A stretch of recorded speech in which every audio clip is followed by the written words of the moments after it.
hari ukuntu hajya humvikana amajwi ateye ubwoba mu masaha y'ijoro, hakumvikana ibijwi bidasobanutse ukuntu wagira ngo biri guturuka ahantu hameze nko mu gikombe harimo za nyiramubande nyinshi.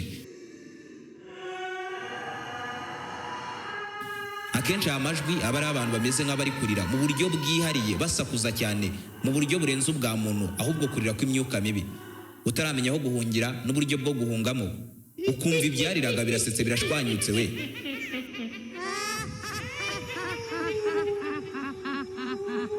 Ijwi rigatangira gukomanga mu mpande zose z'amatwi yawe, ukagira ngo iminwa y'abarira cyangwa ibirira si bikiri kure nk'uko wahoze ubyumva, ahubwo byamaze kugera mu matwi yawe. Ikiba gisigaye cyonyine ni ukubumbura akanwa ukavuga ngo toka satani nako shitani.